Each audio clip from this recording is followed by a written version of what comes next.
Peggy 16. Sega.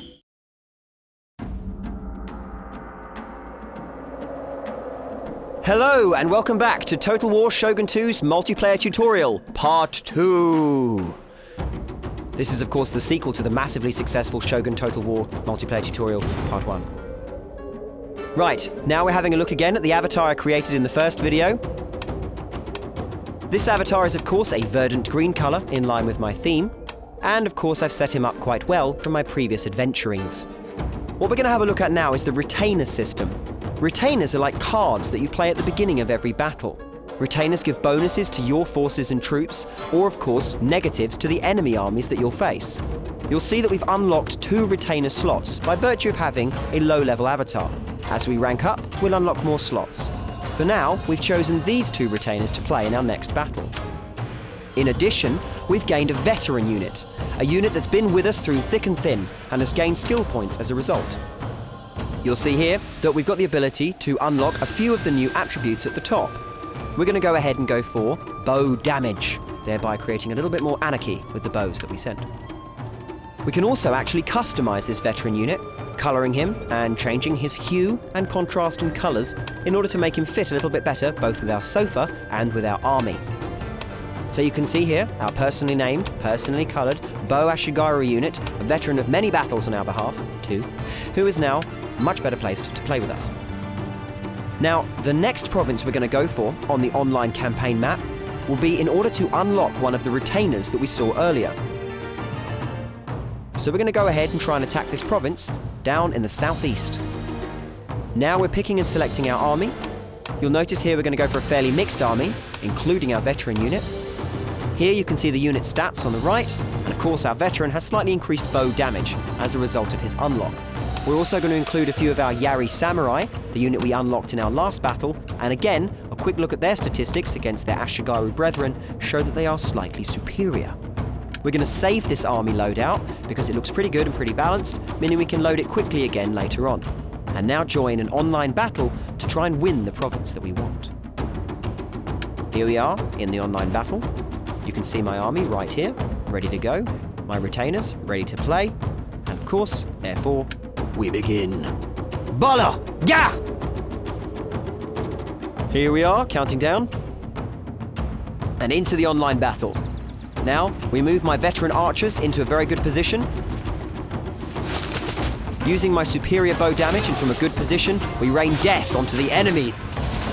You can see they panic and begin to flee, but they counter with a horse charge, and I employ my Yari Samurai, experts against cavalry, and cut them to pieces with a cavalry charge of my own. This, followed by a few deft subsequent maneuvers, results in a decisive victory and my opponent's head on a plate. You'll see that by winning that battle, we've gone up a rank with our general. We've also created a veteran unit of Yari Ashigaru, which we are naming now.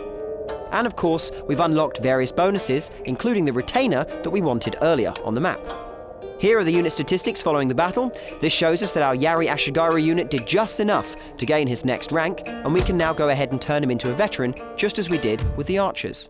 So here we are, back on the online campaign world, with a couple of provinces under our control. And allow me to tell you, friends, this is not it. Because... boom!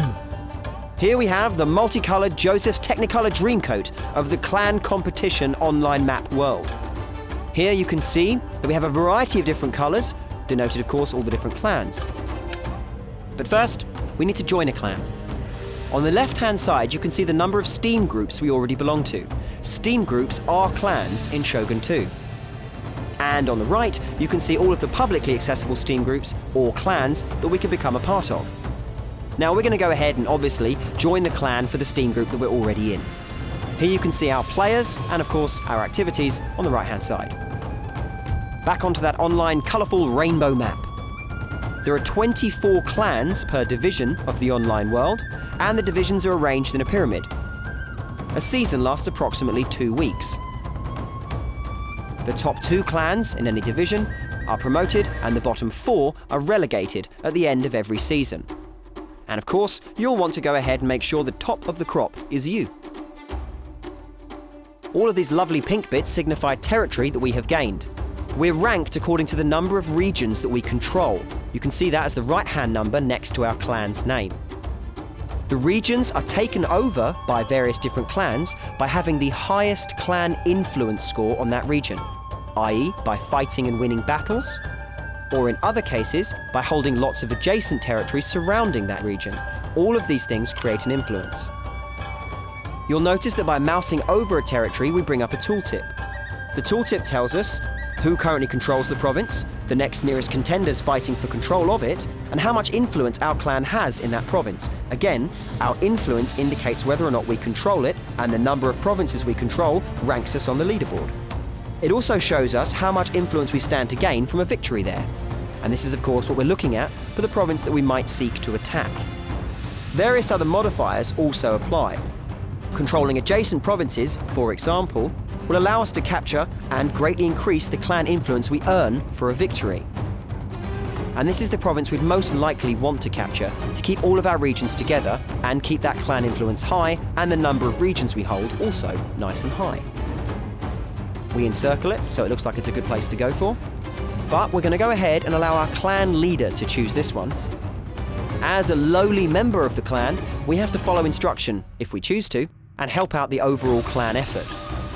So now we're going to wait and see what our leader selects.